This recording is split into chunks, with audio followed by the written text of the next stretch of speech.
Hello students, welcome back to the channel Akhil math classes. तो आज हम शुरू करने वाले बच्चों क्वेश्चंस हम लगाएंगे इस वीडियो में। This is the lecture number 2 और जो भी लेक्चर नंबर 1 नहीं देखा है जाके देख लेना। तो चलो शुरू करते हैं आज का लेक्चर एंड स्टार्ट करते हैं क्वेश्चन सॉल्व करना। तो प्रीवियस वीडियो में जो भी मैंने कॉन्सेप्ट समझाया था उसी के ऊपर ये बेस्ट क्वेश्चन है। ओके, तो पहला क्वेश्चन देखो, यहाँ पे लिखा है which of the following expression. देखो, कॉपी पेन लेके बैठो, कॉपी पेन लेके बैठो, जो भी क्वेश्चन यहाँ पर मैंने लिखे हैं जो बनाए हैं इसका आंसर देने की कोशिश करो। फिर मैं जो आंसर बताऊंगा उसको आप मैच करो कि मैंने जो कहा और आपका जो आप जो बनाए हो वो मैच करेगा। नहीं मैच करता इसका मतलब समझे नहीं हो, और फिर वीडियो को देखो कि मैंने क्या मतलब किया है। ओके, तो बहुत सिंपल सा सवाल है। क्वेश्चन में यहाँ पर गिवन है which of the following expression are the polynomial in one variable and which are not. इसमें से हमें बताना है कौन सा पॉलिनोमियल जो है वो वन वेरिएबल का है और कौन सा नहीं है। तो आते हैं पहला क्वेश्चन, यहाँ पर लिखा है 3x² माइनस 4x प्लस 15। तो क्या ये हमारा पॉलिनोमियल है? देखो सारे वेरिएबल चेक करो, पावर आपका क्या होना चाहिए, क्या समझाया था, होल। वेरिएबल के ऊपर पावर होल नंबर होना चाहिए। ओके, ये देखो सारे होल नंबर है, ये पॉलिनोमियल है हमारा। ओके, तो ये क्या एक ही वेरिएबल का है? यस, ओनली यहाँ पर x के सिवा और कुछ यूज नहीं हुआ, देखो सिर्फ x ही है। तो इसका पहला वाला आंसर होगा आपका यस। ओके, आगे बढ़े, पहला क्वेश्चन समझ में आ गया। दूसरा, इसको मैं थोड़ा सा जूम कर देता हूँ ताकि और भी क्लियरली ये दिखे। ओके, यहाँ तक मैंने जूम कर दिया, इसको मैं थोड़ा सा इधर साइड में कर लेता हूँ। Yes, now it is clear. ठीक है, देखो दूसरा क्वेश्चन हमें यहाँ पे लिखा है y² प्लस 2√3। तो ये तो हमारा पॉलिनोमियल है, तो देखो वेरिएबल को पावर हमारा होल नंबर है, और यहाँ पे y के सिवा और कुछ भी यहाँ पर यूज नहीं हुआ है। तो यस, ये भी एक polynomial in one variable. Yes, this is also the polynomial in one variable. याद रखो, हमें पूछा है कि वन वेरिएबल कौन सा है कौन सा नहीं है, तो पहला भी होगा पॉलिनोमियल, दूसरा भी पॉलिनोमियल इन वन वेरिएबल, दोनों पॉलिनोमियल वन। आप करते हैं क्वेश्चन नंबर 3। देखो 1/x+1, क्या ये पॉलिनोमियल होगा? बताओ। देखो ये बहुत इंटरेस्टिंग सवाल है, बहुत बच्चों को लगेगा कि ये पॉलिनोमियल होगा, but this is not a polynomial. क्यों? देखो यहाँ पर जो लिखा है 1/x+1 जो है, ध्यान समझना, 1/x+1 जो है इसको अगर हम चाहें तो x+1 टू दी पावर -1 ऐसा हम लिख सकते हैं कि नहीं?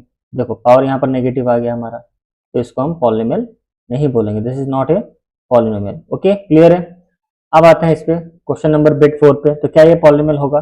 देखो ये हमारा एक फॉर्मूला की तरह है। देखो सिंपल से इस चीज को हम चाहें तो ऐसे भी लिख सकते हैं 1/x, यहाँ पर होल मल्टीप्लाई में x-2 होल इंटू x-4, ऐसे हम इसको लिख सकते हैं। तो यहाँ पर ये देखो ये 1/x है, तो 1/x को हम ऐसे भी लिख सकते हैं x⁻⁻1। देखो यहाँ पर नेगेटिव आ गया, नेगेटिव पावर नहीं आना चाहिए, ये चीज दिमाग में बैठा लो।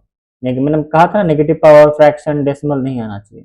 ओके, तो इसको हम ऐसे लिख दिया, तो यहाँ पे देखो वेरिएबल के ऊपर पावर अपन नेगेटिव आ गया, तो it is not a polynomial. Okay, clear है। तो पहला इसका भी आंसर आपका नो होगा, इसका भी आंसर आपका क्या होगा? नो होगा, ये सब पॉलिनोमियल नहीं है। अब आते हैं इस पे क्वेश्चन नंबर बिट 5। क्या ये पॉलिनोमियल होगा? सोचो 1 माइनस, यहाँ पे देखो रूट, देखो अंडर रूट में 5x ऐसे लिखा हुआ है, तो इसको अगर मैं चाहूँ तो 1 माइनस, इसको मैं ऐसे भी लिख सकता हूँ 5x टू दी पावर -1, यहाँ रख दिया। देखो नेगेटिव पावर आ गया, नेगेटिव पावर आया मतलब ये पॉलिनोमियल नहीं होगा, this is not a polynomial. Okay, ऐसा नहीं कि वेरिएबल के ऊपर जो पावर हो तभी नेगेटिव तभी, ये टोटल एक्सप्रेशन पे आपका नेगेटिव पावर आ गया मतलब ये आपका पॉलिनोमियल नहीं होगा। ओके, क्लियर है ये चीजें।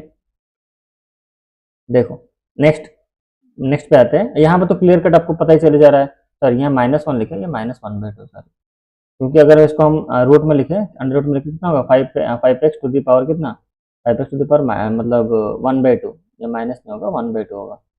ठीक है, सिंपल सा लॉजिक है। देखो √5 को हम क्या लिखते हैं, 5 टू दी पावर 1/2 लिखते हैं कि नहीं?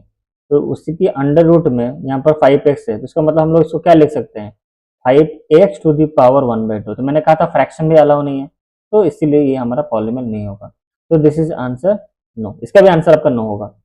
अब आते हैं इस पे, तो यहाँ पर देखो क्या ये पॉलिनोमियल होगा? काफी बच्चों को लगेगा सर नेगेटिव तो वेरिएबल पे पावर दिख रहा है तो इसका मतलब ये पॉलिनोमियल नहीं होगा, बट बच्चों एक्चुअली ये पॉलिनोमियल है। Yes, it is a polynomial. How? देखो x टू द पावर -2 नीचे है ना, बट जब हम उसको ऊपर लाएंगे तो कितना हो जाएगा, 5x का स्क्वायर यहाँ पर हो गया, देखो प्लस 5x प्लस 7। ठीक है, तो ये हमारा पॉलिनोमियल हो गया। अब यहाँ पर कुछ बच्चों को यहाँ पर डाउट होगा कि सर ऊपर नीचे नेगेटिव करने से आप उसको पॉलिनोमियल डिक्लेयर, मतलब आप बोलोगे पॉलिनोमियल नहीं होगा। ठीक है, ये भी तो यहाँ पर जो आपने ऊपर में क्वेश्चन नंबर 1 का जो बिट 1 है, यहाँ पर आपने जो यस लिखा है इट इज ए पॉलिनोमियल, जो 3x² है इसको अगर मैं चाहूँ तो इसको भी तो मैं ऐसे नीचे ला के लिख सकता हूँ -2, तो इसको भी मैं बोलूंगा it is not a polynomial. देखो पॉलिनोमियल की जो डेफिनेशन है उसको आप सही से समझे नहीं हो। समझने का मतलब ये है कि आपका ये पावर के फॉर्म में, जो नेगेटिव आ रहा है वो नहीं रहेगा, मतलब नीचे आप ला दिए, मतलब आप वो एक्सप्रेशन चेंज कर दे रहे हो। ठीक है, मतलब अगर कोई क्वेश्चन हमें ऐसे गिवन है 3/x⁻², तो ये हम पॉलिनोमियल इसको बोलेंगे, क्योंकि आप इसको और सजा के नहीं लिखे हो। सजा के लिखने का मतलब ये है कि आप उसको ब्रेक करके उसको और नीचे लाए हो। ठीक है, इसका अगर नॉर्मली इसको सॉल्व करें हम, देखो, तो इसका आंसर 3x² ही होगा। ठीक है, तो हम बोल सकते हैं कि नेगेटिव, हम कोई पॉजिटिव में है उसको नेगेटिव करके फिर बोलेंगे भाई ये पॉलिनोमियल नहीं है। सिंपल सा बात है। आप ऐसा सोच रहे हो, ऐसा नहीं होता है, क्योंकि जो पॉलिनोमियल का जो फॉर्म होता है, मैं आपको डेफिनेशन में आपको फिर से एक बार बता दूं, ये जो हमारा फॉर्म है इस फॉर्म में होना चाहिए। ये वाला जो फॉर्म है ना, जो प्रीवियस लेक्चर में समझाया था, ये वाला मैंने अभी तक समझाया नहीं आपको। इसको मैं, इसके ऊपर एक मैं प्रॉपर सा एक वीडियो बनाऊंगा जिसमें आपको ये सब चीजें, जो यहाँ पर जो लिखा है ना ANXN, ये हमारा पॉलिनोमियल का फॉर्मेट है, इसी फॉर्मेट में होना चाहिए। तो वो फॉर्मेट वो मैच नहीं कर रहा है, ये वाला एक्सप्रेशन कौन सा, कहाँ गया, एक मिनट, वो दूसरे स्लाइड में था, तो यहाँ पर मैच नहीं कर रहा है। कौन सा, ये वाला। ओके, अब समझ में आ गया कि ऐसा नहीं कि जो पॉलिनोमियल है उसको अपना, उसका जो पावर वेरिएबल जो है उसका नेगेटिव नीचे ला के उसको नेगेटिव कर दिया और बोला कि नहीं सर नहीं होगा, क्योंकि वो हमारा फॉर्म फ्रैक्शन में रिप्रेजेंट किए ही नहीं जाता। वो इस फॉर्म में होता है हमारा ANX⁴n प्लस AN-1 ये हमारा पॉलिनोमियल का फॉर्मेट है। n-2 x⁴n-2 ये हमारा पॉलिनोमियल का फॉर्मेट है, इस फॉर्मेट में होना चाहिए। क्लियर है? ठीक है, अब आते हैं इस क्वेश्चन में। तो ये भी हमारा पॉलिनोमियल नहीं होगा, क्योंकि देखो यहाँ पर x माइनस, यहाँ 4/x है, देखो नीचे है x, इसको अगर मैं सजा के लिख दूं तो x माइनस 4 x⁻−1 ऐसा मैं इसको लिख सकता हूँ। यहाँ पे देखो नेगेटिव पावर आ गया हमारा। ठीक है, इस ये वाला फॉर्मूला अच्छे से याद रख लो, दिमाग में बैठा लो, इस फॉर्मेट में हमारे पॉलिनोमियल होते हैं। ठीक है, ओके। तो यहाँ तक चीजें समझ में आपको आ गई। क्वेश्चन नंबर 1 यहाँ खत्म होता है। अब हम चलते हैं नेक्स्ट स्लाइड में। यहाँ पर ये हमारा क्वेश्चन सारा फिनिश। स्लाइड नंबर 3 में चलते हैं। ओके, क्या है स्लाइड नंबर 3 में, देखते हैं क्वेश्चन हमारा। क्वेश्चन में यहाँ पे गिवन है, हमें कोफिशिएंट निकालना है, किसका, x² का कोफिशिएंट निकालना है हमें। ठीक है, ये बहुत इजी क्वेश्चन होते हैं। देखो x² के साथ क्या मल्टीप्लाई हुआ यहाँ पर 7, तो पहला क्वेश्चन का आंसर हो गया आपका 7, x² कोफिशिएंट 7। सब क्वेश्चन में आपको x² का ही कोफिशिएंट निकालना है। B2 का आंसर क्या होगा, देखो x² के साथ क्या मल्टीप्लाई हुआ है, π/x, जो π/6, तो आपका कोफिशिएंट होगा π/6। खत्म, देखो कितना इजी है। अब यहाँ पर x² है ही नहीं, तो है ही नहीं, तो इसका मतलब यहाँ पर आपका कोफिशिएंट होगा 0। अब जब है ही नहीं तो कहाँ से लाएं उसको। ठीक है, याद रखो। अब इसको यहाँ पे बोला गया ना x² का कोफिशिएंट हमें निकालना, तो क्या आपको यहाँ पर x² दिख रहा है, तो आपको लग रहा है यहाँ पर तो x² है ही नहीं। ठीक है, सबने सही सोचा, x² यहाँ पर है ही नहीं, तो इसका भी आपका कोफिशिएंट क्या होगा, 0 होगा। अब सोच रहे हो कि सर हम इसको ऐसे लिख देंगे क्या, 19 जो 9 - 12x प्लस, इसको तो हम ऐसे लिख देंगे कि x² मल्टीप्लाई x, तो ये तो हो गया ना, x² का कोफिशिएंट क्या होगा, x होगा। नो, ऐसा नहीं होता है। ओके, ये काफी बच्चे ऑफलाइन बच्चे मुझे ये डाउट अपना पूछे हैं, ये इस तरह से। ठीक है, तो ये इसका आंसर नहीं होगा, उसका आंसर आपका मतलब 0 ही होगा। अब आते हैं क्वेश्चन नंबर 3 पे आते हैं। हमें डिग्री निकालना है, तो हमको डिग्री निकालना सिखाया था। कोई भी एक्सप्रेशन का जो वेरिएबल के ऊपर जो हाईएस्ट पावर होता है उसको हम डिग्री बोलते हैं। इसको मैंने अच्छे से पहला वाला वीडियो में समझा दिया है, जो डिग्री नहीं समझे जाके देख लेना वीडियो। ओके, पहला लेक्चर नंबर 1। तो ये हमें एक्सप्रेशन के में हमें डिग्री पूछा गया, हम देखेंगे highest power of the variable कितना है, 3 है यहाँ पर, तो आपका डिग्री होगा 3। ओके, खत्म। Next question. उसके बाद गिवन है 7x³ + 4x² - 3x + 12, इसका highest power of the variable क्या है, 3 है। देखो 3 है, और इस पे वेरिएबल, इस पे पावर आपका 2 था, x पे यहाँ पर 1 है, यहाँ पर 3 है, तो हाईएस्ट हम चूज करेंगे तो डिग्री 3 हो गया आपका। नेक्स्ट देखो बिट नंबर 3, यहाँ पे देखो y³ ब्रैकेट में y 1 - y⁴, इसको हम पूरा सॉल्व करेंगे। इसको हम सॉल्व करने पे हमें मिला y³ माइनस, यहाँ पर देखो y³ मल्टीप्लाई होगा 1 से, तो y³, फिर y³ मल्टीप्लाई होगा इसके साथ, तो कितना हो जाएगा, y⁴ तो अब बताओ highest power of the variable क्या है हमारा, 7, तो डिग्री होगा 7। ओके, डिग्री 7 हो गया। लास्ट क्वेश्चन बहुत इंपॉर्टेंट सवाल है, 7 का डिग्री क्या होगा। देखो 7 का मैंने आपसे कहा था highest power of the variable, यहाँ पर तो वेरिएबल है ही नहीं, उसके बाद हम पहले वेरिएबल खोजेंगे फिर उसके बाद हाईएस्ट देखेंगे, बट यहाँ पर तो पहला चीज ही हमें नहीं मिल रहा है वेरिएबल, तो इसको मैंने समझाया था पहला लेक्चर में। 7 को हम चाहें तो 7 × 1 लिख सकते हैं, 7 × 1 की जगह हम लिख सकते हैं x⁻0, ऐसे हम लिख सकते हैं। देखो वेरिएबल भी आ गया, उसके ऊपर पावर भी आ गया। तो मैंने कहा था कि जो हमें हाईएस्ट खोजना होता है, बट अगर वो सिंगल है तो वही हाईएस्ट होगा, ठीक है। इसका मतलब यहाँ पर हमारा डिग्री क्या होगा, 0। क्वेश्चन नंबर बिट 4 का आंसर क्या होगा, डिग्री 0। ओके, आई होप आपको ये सारे क्वेश्चन समझ में आ रहे होंगे। तो अब हम बढ़ते हैं अपने नेक्स्ट स्लाइड में, स्लाइड नंबर 4। तो यहाँ पर क्वेश्चन हमें क्या क्या गिवन है देख लेते हैं। क्वेश्चन नंबर 3 गया था 4। यहाँ पर बोला गया classify the following polynomials as in 1 variable और 2 वेरिएबल, या फिर हम बताओ आप कि 1 वेरिएबल वाला पॉलिनोमियल है कि 2 वेरिएबल वाला है। तो मैंने यही भी आपको सिखाया था। तो चलो पहला क्वेश्चन करते हैं, क्वेश्चन नंबर 4 का बिट 1। क्वेश्चन हमें देखो, ये तो पॉलिनोमियल सारे हैं हमारे, देखो वेरिएबल के ऊपर पावर देखना आपका क्या होना चाहिए, होल नंबर होना चाहिए। तो ये यहाँ पर सब सेटिस्फाई हो रहा है, वेरिएबल के ऊपर पावर जो होल नंबर। अब हमें ये खोजना है कि क्या ये 1 वेरिएबल का है या 2 वेरिएबल का। आप क्लियरली देख सकते हो यहाँ पर 2 वेरिएबल यहाँ पर यूज हुए हैं। तो yes, it is a polynomial in 1 variable. हम इसको यहाँ ऐसे लिख देंगे शॉर्टकट में, इन 1 वेरिएबल का ये पॉलिनोमियल है, इन 1 वेरिएबल ये है। आप पूरा यहाँ पर लिख देना कि क्या है, it is a polynomial 1 variable. तो ये देखते हैं ये 1 है कि 2 का है। देखो देखो, तो यहाँ पर एक्स वाई सारी तो पॉलिनोमियल है, बट यहाँ पर 3 वेरिएबल यहाँ पर यूज हुए, तो इसको हम बोलेंगे this is a polynomial in 3 variable. In कितना वेरिएबल का है, ये 3 वेरिएबल का है, ठीक है। अब लोग सर हेडिंग में तो कुछ बोला गया कि सिर्फ 1 और नहीं तो 2, नहीं, देखो हेडिंग में एक्सेट्रा यहाँ पर गिवन है, मतलब और भी हो सकते हैं, आगे भी बढ़ सकता है, 3 भी हो सकता है, 4 भी हो सकता है।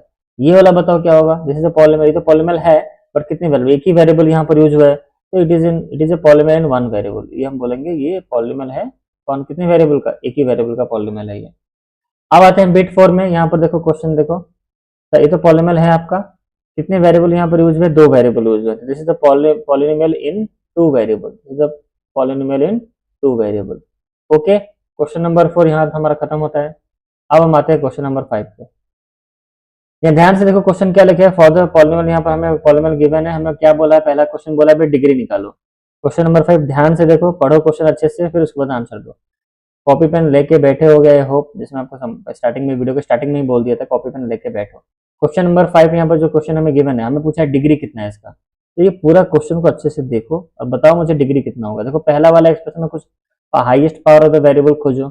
यहाँ पर है, देखो यहाँ पर वेरिएबल एक्स है, यहाँ पर भी एक्स है, पावर यहाँ पर x3 है, यहाँ पर 1 है। तो सबसे लास्ट में आपको नजर में आ गया होगा कि यहाँ पर x के ऊपर पावर यहाँ पर 6 है, सो आपका आंसर होगा 6, डिग्री होगा आपका 6। ओके, पहला क्वेश्चन हमारा यहाँ पर सॉल्व हो गया। अब आते हैं नेक्स्ट क्वेश्चन पे। हमें पूछा गया कि एक्स क्यूब का कोफिशिएंट क्या है। तो यहाँ पर खोजो एक्स क्यूब, क्या आपको कुछ दिख रहा है, देखो यहाँ पर एक्स क्यूब है आपका, मतलब हमारा जो एक्सप्रेशन था x cube plus 2x plus 1 by कितना 5 था। अब मुझे बताओ एक्स क्यूब का कोफिशिएंट क्या होगा। यहाँ पर काफी बच्चे गलत कर देंगे, बोलेंगे एक्स क्यूब कोफिशिएंट 1 होगा, क्योंकि यहाँ पर कुछ है नहीं, बट आंसर गलत है आपका। देखो ये जो क्वेश्चन हमें ऐसे गिवन है, इसको हम चाहें तो ऐसे भी तो लिख सकते हैं, x cube by 5 plus 2x by 5 plus 1/5, ऐसे भी तो इसको हम लिख सकते हैं।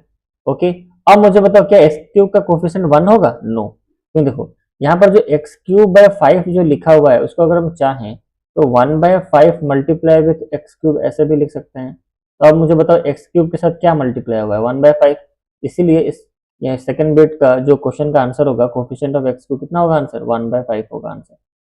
Okay, next question. यहाँ पूछा गया coefficient of x to the power 6 का। तो यहाँ पर सिंपल दिख रहा है, एक्सप्रेशन में हमें दिख रहा है क्वेश्चन में, तो minus x to the power 6 लिखा हुआ है, इसका मतलब यहाँ पर आपका आंसर होगा -1। क्या होगा कोफिशिएंट, मतलब एक्स क्यूब के साथ -1 मल्टीप्लाई हुआ है। अब आते हैं नेक्स्ट, कांस्टेंट टर्म का कोफिशिएंट, मतलब कोफिशिएंट नहीं सॉरी कांस्टेंट टर्म पूछा गया, इसके अंदर हमारे कांस्टेंट टर्म क्या है। तो हमने यहाँ पर जो अपने एक्सप्रेशन को पूरा उसको हमने तोड़ मरोड़ कर देखा, तो हमें ये जो इसका तो मैंने पूरा तोड़ के रख दिया, यहाँ पर इस जगह पर रखा है, तो इसको भी चाहो तो खोल सकते हो। तो आपको कांस्टेंट जो दिखेगा वो क्या है बताओ, तो पूरी एक्सप्रेशन में कांस्टेंट क्या है। अब बोलोगे कांस्टेंट सर आपका 1/5 ही हमारा कांस्टेंट है, क्योंकि देखो आप 7/2 को नहीं बोल सकते, क्योंकि ये एक ही एक्सप्रेशन है, ठीक है। ये जो इससे लिखा है ना 7/2x², तो ये एक ही एक्सप्रेशन, ये कांस्टेंट नहीं है। तो पूरा प्योरली अगर कांस्टेंट है तो यही आपका 1/5 ही है, जो यहाँ पर हमने किया था। ओके, तो फोर्थ बिट का क्वेश्चन का आंसर आपका होगा 1/5। तो आई होप आपको ये क्वेश्चन सारे समझ में आ गए होंगे। क्वेश्चन नंबर 6 पे चलते हैं। यहाँ पे बोला गया give an example of a polynomial which is first bit a monomial of degree 1, मतलब एक ऐसा मोनोमियल, मतलब एक एग्जांपल दो मोनोमियल का जिसका डिग्री 1 हो। तो कुछ भी एग्जांपल यहाँ पे लिख दो, मान लो मैंने यहाँ पे लिख दिया कि सिर्फ मैंने y लिख के छोड़ दिया, तो ये एक मोनोमियल है जिसका डिग्री 1 है, तो बस ये पहला एग्जांपल हो गया। देखो कितना इजी था सवाल। क्वेश्चन नंबर बिट 1 खत्म। Question number bit 2, a binomial of degree 20। एक बाइनोमियल बनाओ, जैसे मैंने मान लिया x plus y to the power में दे दूं यहाँ पर 20, तो हो गया बाइनोमियल ऑफ डिग्री 1। तो y के ऊपर मैंने हाईएस्ट पावर 20 दे दिया। दो टर्म्स बनाए ताकि मुझे बाइनोमियल भी दिखाना है ना, तो मैंने x प्लस वाई को मैंने अब यहाँ पर अगर आप लिखोगे x plus x to the power 20, तो क्या ये बाइनोमियल होगा? क्या ये बाइनोमियल ऑफ डिग्री 20 होगा? मुझे इस क्वेश्चन का आंसर आप कमेंट में बताना। मैं आपको एक क्वेश्चन ये होमवर्क दे रहा हूँ, मुझे सब कमेंट में बताओगे कि इसका आंसर क्या होगा। क्या ये बाइनोमियल ऑफ डिग्री 20 होगा? यस और नो। अब आते हैं नेक्स्ट क्वेश्चन पे। एक ट्राइनोमियल ऑफ डिग्री 2, एक ट्राइनोमियल जिसका डिग्री आपका 2 हो, तो हम एक काम करेंगे, हम लिख देंगे एक्स स्क्वायर, मतलब पहले डिग्री को मतलब पावर को मैंने बड़ा किया, बाकी के लिए प्लस वाई प्लस जेड, ये आपका हो जाएगा एग्जाम्पल, ये जेड है। ओके, तो एक मेरा ट्राइनोमियल भी हो गया क्योंकि 3 टर्म्स है, और हाईएस्ट मैंने एक्स को पावर दे दिया 2, तो this is example of A trinomial of degree 2। Okay, तो आई होप ये क्वेश्चन आप सारे क्वेश्चन आपको समझ में आ गया। This question is for your homework, ये आपके होमवर्क के लिए क्वेश्चन मैंने दिया है। मुझे बताना कि क्या ये बाइनोमियल ऑफ डिग्री 20 होगा। Please comment below in this video, ये वीडियो के डिस्क्रिप्शन में please comment down, please comment it. Okay, बताना, मैं जानना चाहता हूँ कि इसका आंसर आप क्या लिखना मतलब क्या लिखोगे। ओके, तो आई होप आपको वीडियो अच्छा लगा होगा। तो यहाँ तक हम क्वेश्चन सारे कर चुके हैं। अब हम नेक्स्ट ये में हम पढ़ेंगे आपका जीरोज ऑफ द पॉलीनोमियल। ये आपका नया टॉपिक है जो मैंने सारा नोट्स वगैरह बना के रखा हुआ है अच्छे से, बहुत सारे स्लाइड यहाँ मैंने बनाए हुए हैं। पूरा कंटेंट यहाँ पर आपका क्लास 9 का पॉलीनोमियल का पूरा कंटेंट लेके मैं आया हूँ यूट्यूब पे, वही फ्री ऑफ कॉस्ट, कोई भी आपसे चार्ज नहीं लिए जा रहे थे, फ्री कंटेंट ऑन यूट्यूब। तो यहाँ तक हमारा क्वेश्चन का जो भी हमने लेक्चर 1 में जो भी हमने कॉन्सेप्ट समझा था उसी के ऊपर हमने यहाँ पर क्वेश्चंस वगैरह लगाए। एंड आई होप आपको क्वेश्चंस सब समझ में आए होंगे, और कुछ भी अगर डाउट होता है तो मुझे कमेंट करो और मुझे बताओ क्या डाउट रहा। And any suggestion for the any मतलब कोई भी सजेशन अगर देना चाहते हो for the improvement of the session, जो हमारा सीरीज चल रहा है इसको कुछ फीडबैक देना चाहते हो तो आप कमेंट डाउन कर सकते हो। तो आई होप आपको वीडियो अच्छा लगा हो, तो वीडियो को अच्छा लगा वीडियो को लाइक करना, और चैनल पे अगर नए हो तो चैनल को सब्सक्राइब कर लो। मिलते हैं नेक्स्ट क्लास में, और तब हम स्टार्ट करेंगे। तो मिलते हैं नेक्स्ट, हमारा क्लास लेक्चर नंबर 3 होगा, जहाँ पर हम पढ़ रहे होंगे क्या, जीरोज ऑफ द पॉलीनोमियल। जो आपका पढ़ाई मेन पढ़ाई देखो तो वहां से शुरू है।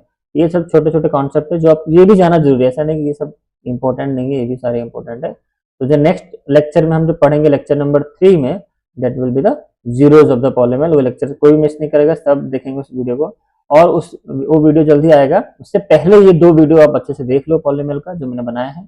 ओके, तो मिलते हैं नेक्स्ट वीडियो में, तब तक इस वीडियो में इतना ही।